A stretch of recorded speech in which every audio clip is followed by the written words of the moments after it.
ভালোবাসা দিয়ে গোপালগঞ্জ মানুষের মন জয় করতে চাই। আমি তৃণমূলের নেতা। আমি সবাইকে দলমত নির্বিশেষে, আমি যেহেতু গোপালগঞ্জ সদর 2 আসনের এমপি নির্বাচিত হয়েছি, আগামীতে আমি গোপালগঞ্জ সদর 2 আসনের এমপি হিসেবে কাজ করতে চাই। আমার কাছে দলীয় দল আমার বিএনপি, কিন্তু আমি সবাইকে সাথে নিয়ে কাঁধে কাঁধ মিলিয়ে কাজ করতে চাই। আমি ভালোবাসা দিয়ে সবার মন জয় করতে চাই এবং আমি সবার শান্তি নিরাপত্তা বজায় রাখতে চাই। আমি অসাম্প্রদায়িক একটা গোপালগঞ্জ গড়ে তুলতে চাই। আমি গোপালগঞ্জকে একটা মডেল আসন হিসেবে দেখতে চাই। সারা বাংলাদেশের মানুষ মনে করতো যে আসলে বিগত 17 বছরে গোপালগঞ্জ সবচেয়ে বেশি গুরুত্ব পেয়েছে, গোপালগঞ্জ সবচেয়ে বেশি উন্নত হয়েছে। আপনারা জানেন কতটুকু উন্নত হয়েছে, আপনি আসলে কি করবেন? কোনো কিছু আমি গোপালগঞ্জের জন্য সর্বোচ্চ চেষ্টা করব। আমার বিএনপির চেয়ারপারসন জনাব তারেক রহমান, আমার মনে হয় এবার তিনি গোপালগঞ্জবাসীকে 2 হাত খুলে দেবেন। আমাদের গোপালগঞ্জ থেকে 3টে আসনে আমরা আমাদের চেয়ারপারসন জনাব তারেক রহমানকে উপহার দিয়েছি। তিনি আমাদের 2 হাত খুলে উজাড় করে আমাদের সব কিছু দিবেন। আমরা গোপালগঞ্জবাসীকে সব কিছু দিয়ে বিগত আওয়ামী লীগের আমলে যে উন্নয়ন হয়েছে তার বেশি উন্নয়ন আমরা করতে চাই।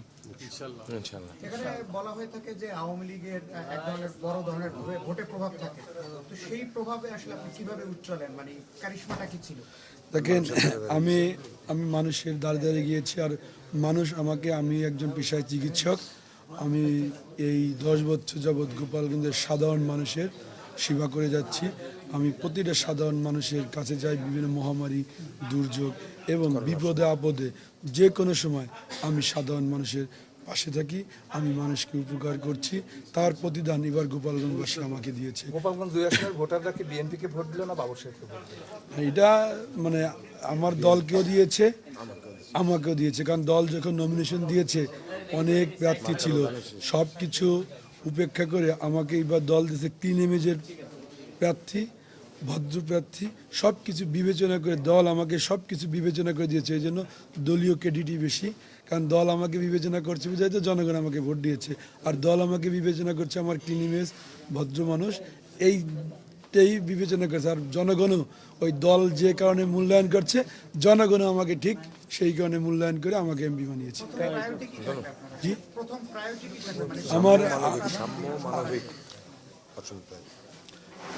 প্রথম প্রায়োরিটি থাকবে আমার গোপালগঞ্জকে শান্তি প্রতিষ্ঠা করা। গোপালগঞ্জের মানুষ 5ই আগস্টের পরে একটু অশান্তিতে আছে। আমি ভালোবাসা দিয়ে মানুষের মন জয় করে আমার তৃণমূল থেকে আমার বিএনপিকে শক্তিশালী করতে চাই।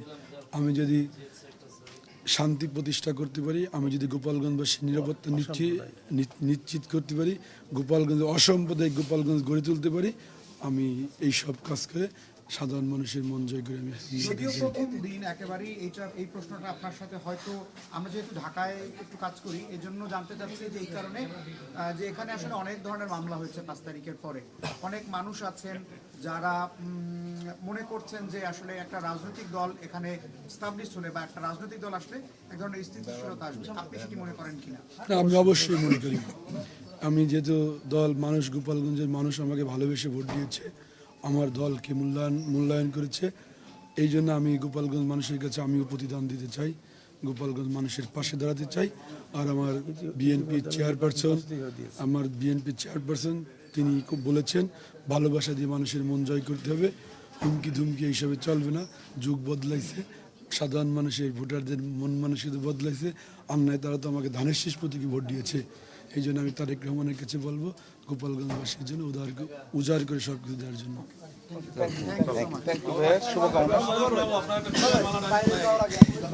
দেন পরে দেন আমরা নিয়ে যাই।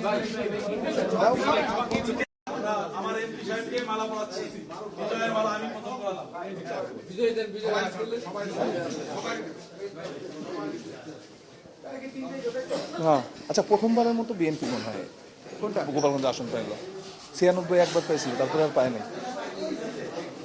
দিয়ে দিব? হ্যাঁ হ্যাঁ